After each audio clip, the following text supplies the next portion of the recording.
I got a very common video, people that struggle with distance. A lot of times what I see people doing is standing up in the downswing. You feel like from your toes all the way up to your head, you're standing up, and then you're flipping the club as you're coming through. So if we're looking at this from the down the line view, instead of staying in my posture and releasing the club, a lot of times what happens is we'll stand up out of the shot.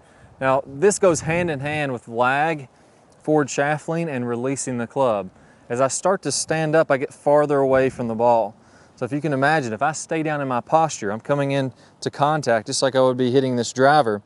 As I come into contact, I'm gonna be staying down and through, and I can have lag and then release that lag with just a little bit of forward shaft lean as I'm hitting a driver. So you want a couple degrees of forward shaft lean even with the driver. Now let's imagine that I stood up and got taller. So instead of staying down and through, staying in my posture, now all of a sudden I'm standing up taller. Well, now watch how I have to flip the club to be able to reach the golf ball. Very, very common thing to do. A lot of times for power, people will feel like they need to stand up on their toes. All of a sudden I've lost all my posture, and hand in hand with that, I'm flipping. What I want you to do when you're practicing this is I want you to go ahead and work on exaggerating it for a couple of repetitions. So as we're coming into, let's go ahead and scoot back where there's no golf ball here. And as I'm coming into the shot, what should be happening is my club should be working up and around my body. As my club head, the grip end, the butt end of my club should be working up and around. It's actually doing this as the club head itself is releasing down and away, and that creates a whipping action as we release that lag. So I want you to go ahead and start in your downswing, and I want you to come down where you're way too close to the ball. So now my chest is feeling like it's very close to the ground. My hands are way down here, very, very low. It's obviously very exaggerated. And as you're coming up, we've all heard a ground force reaction. I want you to drive that left ankle into the ground and watch the butt end of my club here. It starts to work up and forward as my club head releases. And that allows me to whip this club through contact and get a lot of extra speed. So we're gonna go ahead and do about 20, 30 repetitions, really exaggerating that. I'm getting to here, and then I'm driving with my left leg. As my shoulders rotate up and through, my hip rotates up and through. That also allows me to release as I'm coming through there. You'll notice how much easier that is now to maintain lag and actually build lag as you're in the downswing and then let it go. That's happening a very small amount with all long hitters. So whether you're watching Rory McIlroy, whether you're watching Tiger Woods, whether you're watching Bubba Watson, they're all doing that to a smaller amount. Once you get comfortable, let's go ahead and do another 20, 30 repetitions, just doing that a very small amount in the swing. So I'm feeling like I'm here, loading up into the legs, club is lagging, and now as I'm coming through the shot, this end is turning up as my club end is releasing. So go ahead and do that another 20, 30 times, get comfortable with that, then we'll take it to the ball. I want you to work on these same things as you're releasing the club.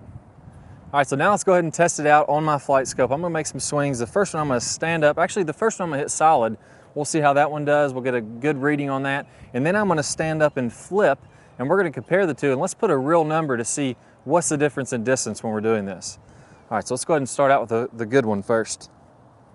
As I make my practice swing, I'm really gonna get my hands low, my knees are bending, my legs are bending to over-exaggerate, and then I'm driving into the ground with my left heel as I'm extending. It's a bit of an exaggeration there. We're not gonna do anything near that, but you're really gonna feel it in your glutes as you're getting that ground force. Let's try it out.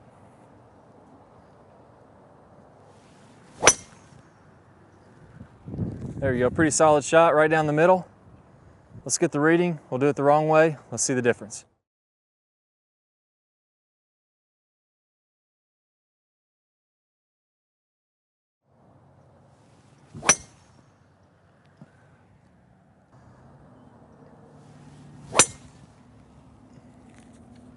All right, so I did my best to try to flip. I really couldn't get the flip as severe as what I see a lot of times. I'm just not used to really flipping the club and bending my left wrist. But I definitely lost on the second and fourth swing were the ones where I tried to stand up and flip. I lost a couple miles an hour, 2 to 3 miles an hour. Very hard to hit it solid. You know, that's one thing that people underestimate about having forward shaft lean and lag is that stabilizes the club because your hands are leading the way, just like you're pulling a pull cart versus pushing a pull cart. So as my hands started to flip, I felt like I lost all control of the face. I couldn't tell where the club head was at all. And one of them hit 240 yards, 238. Another one I hit 273. So that may be a very common thing that you have. You have long drives, you have short drives, and you feel like you can't be consistent. It's not necessarily how much speed or how athletic you are. It has to do with the technique and the flipping. So that really hurt me there.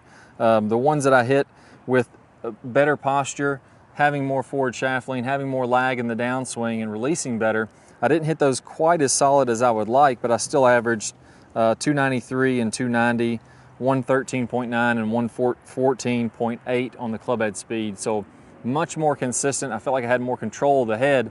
And the biggest thing that I noticed is I could actually feel the head. When I flipped, I lost all feel of the head.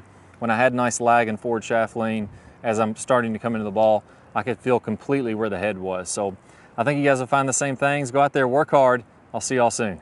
All right guys, I hope y'all enjoyed this video. I got a great bonus for you. I have a lag video. It's gonna help you to increase your speed. So you're gonna get massive amounts of lag. I'm gonna talk about the #1 lag mistake that I see, and you're gonna be able to watch that video free of charge. I'm gonna play a preview here in a second. Just click the link that pops up on the screen or down below in the description.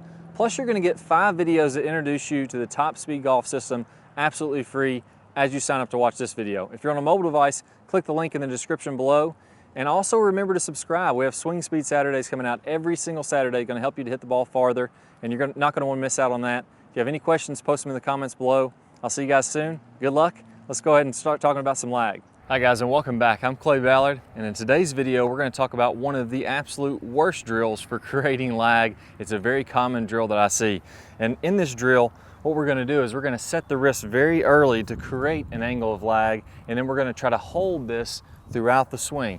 It's one of the worst things that you can do to build lag. I'm going to talk about the science behind why this is the case, and I'm also going to give you a great drill to help you improve your lag, all in this video. Let's go ahead and get started. If I do it this way versus holding that position, exact same thing happens when we're building the lag in the golf swing. So what we want to do is throughout the swing, I want to have a very low and wide takeaway. So I'm not going to set my wrist early at all. If you look at a lot of the top players, you look at Adam Scott, very wide takeaway, not very much wrist set at all. You look at Rory McIlroy, you look at Tiger Woods. All these players are using a wide takeaway and not getting very much wrist set, so that later in the swing, as we start down, we can increase this wrist set, and we're really only going to max out this angle of lag for a split second in the downswing. Okay, so a 3-step drill here. Now, as we get started with this, I want to remind you that the fulcrum in this golf club for getting a massive amount of lag is right at the end of the golf club. This is where I want my hinge point to be. I want to use the full length of this club to build lag and then release lag.